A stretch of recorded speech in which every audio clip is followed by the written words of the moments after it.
Capítulo 2. Observación. 2.1. Aprender a observar. Marcus, me pareció entender que las respuestas te llegan observando.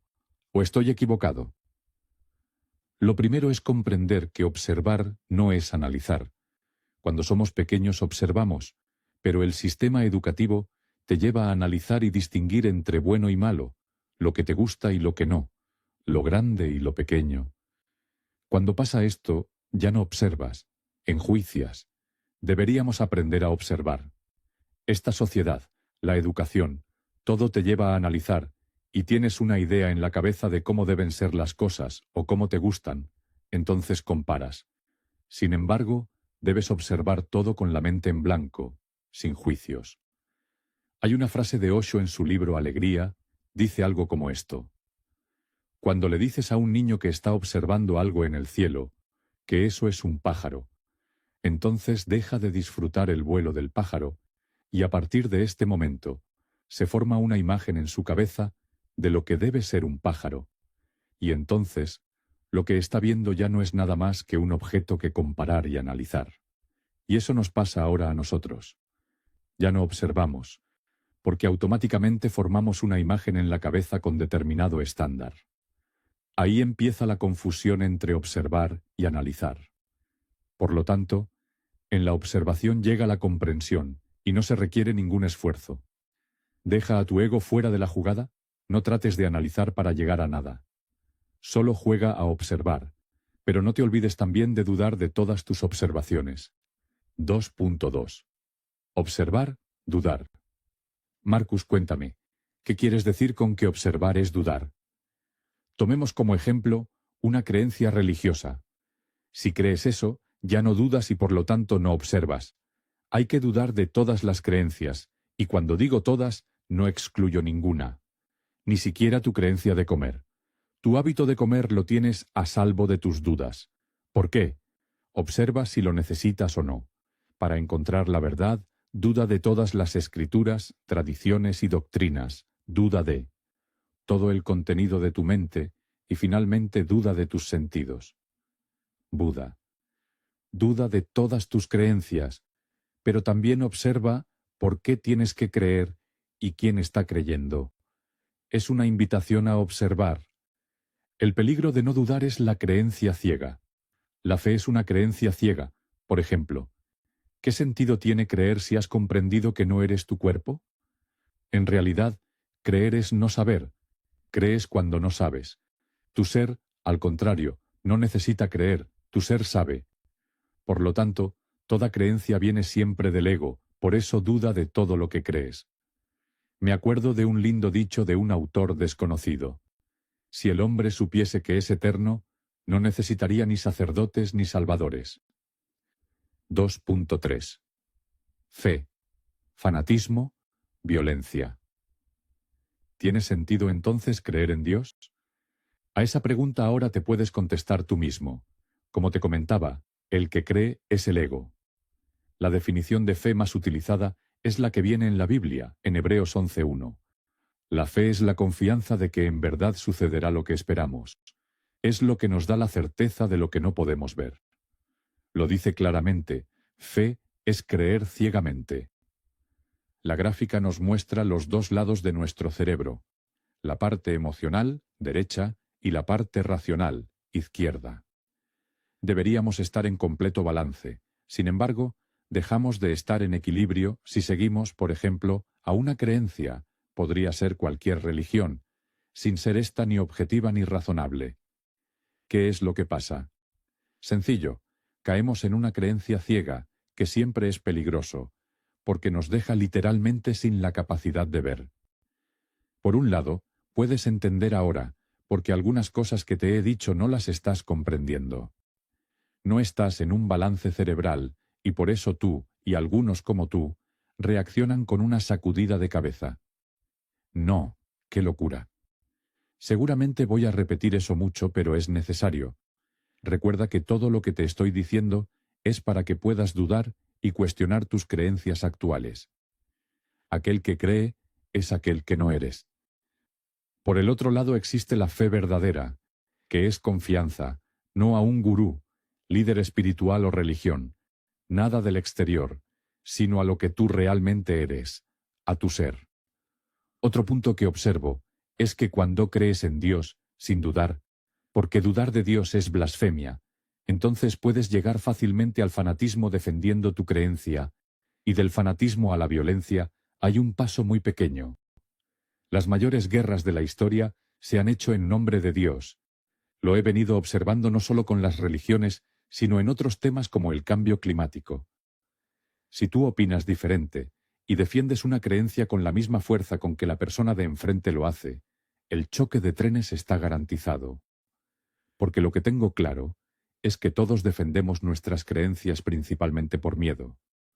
Cuando nos identificamos como el traje o el ego, entonces tenemos 1000 creencias y cuando éstas se caen automáticamente entramos en pánico de no tener claro qué o quién somos.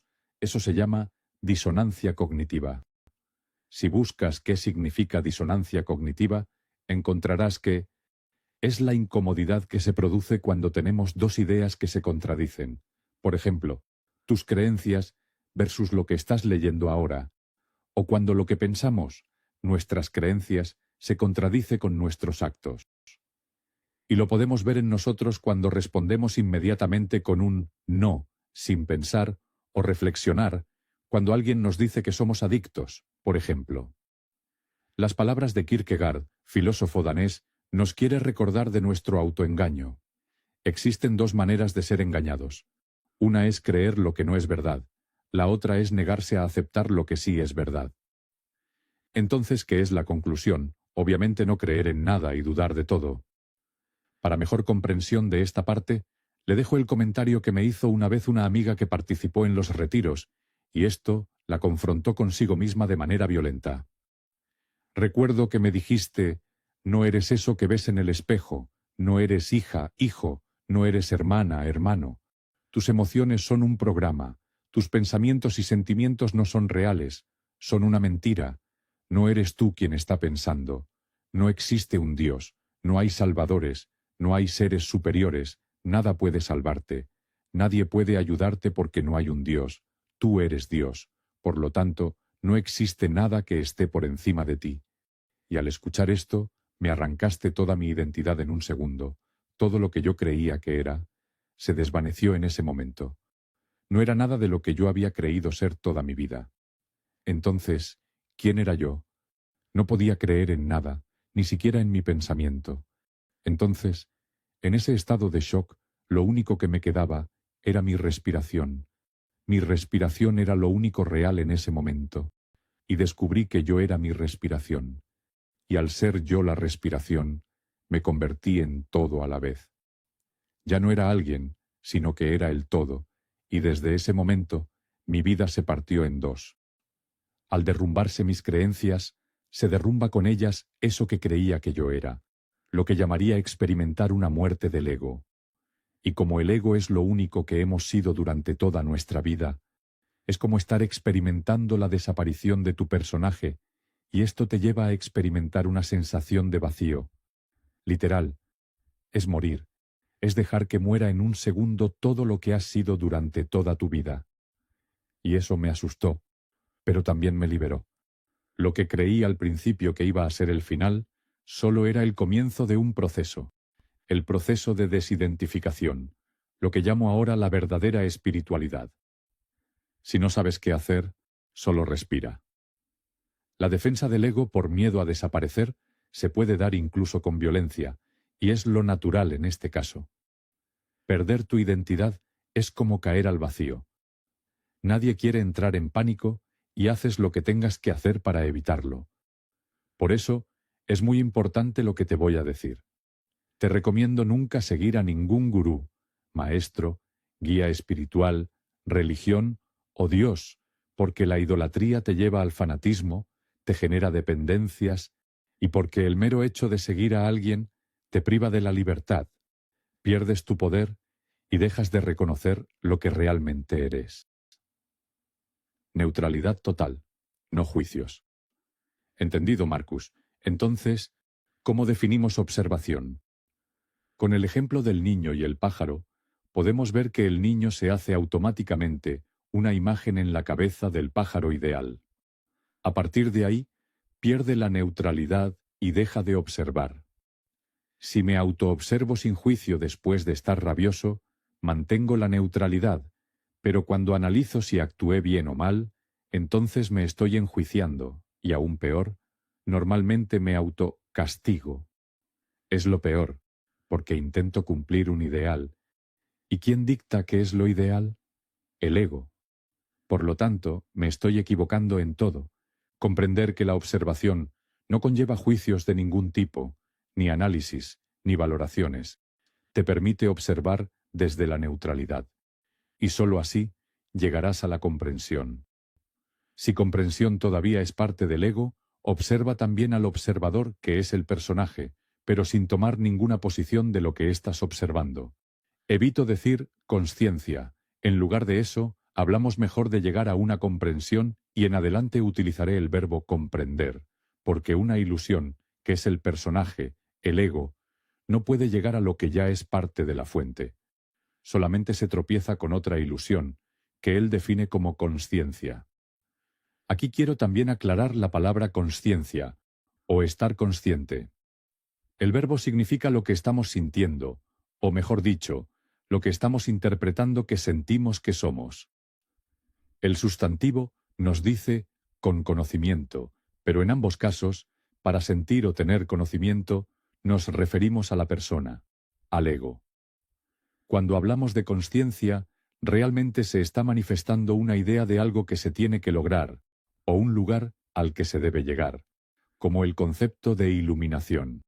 Soy inferior, inconsciente, estoy dormido y debo llegar a algo superior, consciente o despertarme. Todos son pensamientos del ego. Obsérvalos cuando hablas de consciencia o iluminación. Cada uno que use las palabras que le dé la gana, pero yo evito confundirme con conceptos de otros y sus interpretaciones. Por eso, no las uso. En adelante, solo usaré dos términos. El ser, cuando hable de la esencia que realmente somos. Evito también utilizar alma, porque hay muchas interpretaciones que han confundido a la humanidad mucho más de lo que la han ayudado. Y la fuente, la consciencia cuántica hiperdimensional, que es el origen de todo, incluyendo el ser, y de la que, por tanto, somos parte. Ahora me vino una pregunta. ¿Cómo entra ahí el perdón y el soltar? Porque pienso que lo hago conscientemente. Primero, la gran confusión con el perdón. Hazte la pregunta, ¿cuándo quieres o debes perdonar? Cuando te estás culpando a ti o a otros. Quiere decir, son gemelos que van de la mano, sin culpa no hay perdón. Entonces, ¿quién está culpando a quién y por qué cosa? ¿Ves esa herramienta de la Iglesia? Por mi culpa, por mi culpa, por mi grandísima culpa. Golpeando tu pecho, el perfecto enredo. Eres un pobre gusano pecador. Sin culpa no existe la necesidad de perdonar. Entonces la pregunta que se tiene que hacer cada uno es, ¿quién culpa? Exactamente tu ego, porque se siente herido, lastimado, porque no lo aman, etc. Así olvida el perdón y observa más bien quién está culpando a quién y por qué. La ilusión ego, tratando de resolver algo en la ilusión. Chistoso y al mismo tiempo ridículo cuando lo ves desde un punto de observación neutral. Veo que no tienes tan claro el soltar. Es como una acción que crees que debes hacer, y ahí viene el enredo, porque lo implementa el personaje, el ego que es el que quiere lograr algo. Un ejemplo de soltar es cuando queremos deshacernos de un hábito, un apego, etc., para llegar a un estado mejor. Como ahora sabes que con el ego no puedes llegar a ningún lado, entonces ¿qué debo hacer? Exactamente nada, solamente observar. Pero no con el ego tratando de deshacer algo, sino al revés, porque habitualmente estoy sujetando algo, por ejemplo, a mi pareja, mi familia, El mí es la clave. Te identificas con el personaje. En el momento que observo mi apego, o lo que sea que estoy sujetando, lo estoy sujetando por una identificación de alguien que no soy. El soltar es automático de cualquier cosa cuando suelto identificarme con alguien que no soy. Solamente observa quién no eres y cuándo lo manifiestas. En el momento en el que lo comprendes, ya se esfuma todo. Fácil, ¿verdad? Cuando digo que algo es fácil, en la cabeza de mucha gente retumba. Para nada es fácil.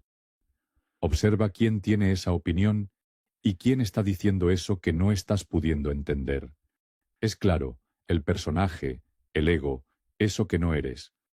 A estas alturas, concordarás conmigo que es claro que no tienes que resolver nada de tu pasado, o de lo que crees que has vivido. Por ejemplo, lo que me has dicho de tu vida, o perdonar a mamá y papá, o perdonar a tu expareja o a un amigo por esto o esto. El personaje, que es una ilusión, tratando de disolver o resolver algo dentro de una película que es otra ilusión. Obviamente nada. Así, observa tu drama y ríete, porque no tiene importancia. Hasta un abuso no importa, porque ¿quién le da importancia a la ilusión? Exactamente eso que no eres. Si das valor a la ilusión, por supuesto que vas a sufrir. Y eso te puede llevar tranquilamente a una sobreintoxicación mental, que llamamos enfermedad, cáncer, etc. Resumimos lo que hemos hablado en este capítulo. Para llegar a la comprensión, tenemos que aprender de nuevo a ser niños observadores. Siempre dudar y cuestionar todo. No te olvides, estás en una ilusión. La fe, que es creer ciegamente, lleva a uno fácilmente al fanatismo y así a la violencia. Observar no implementa ningún juicio, no permite al ego tomar ninguna posición. No deberíamos usar la palabra consciencia cuando nos referíamos a nuestro personaje, cuando mucho podemos llegar a una comprensión. Lo que somos ya es la verdadera consciencia, nuestro verdadero yo, el ser que somos, usando un cuerpo, como parte de la fuente, que algunos llaman Dios. Perdón y culpa son gemelos, nunca se separan. Si se observa mejor la idea de la culpa, entonces no se requiere ningún perdón. Soltar no funciona con el ego, ahí te quedas atrapado. Disuelve la causa. ¿Quién lo está sujetando y por qué? A través de la observación llega la comprensión.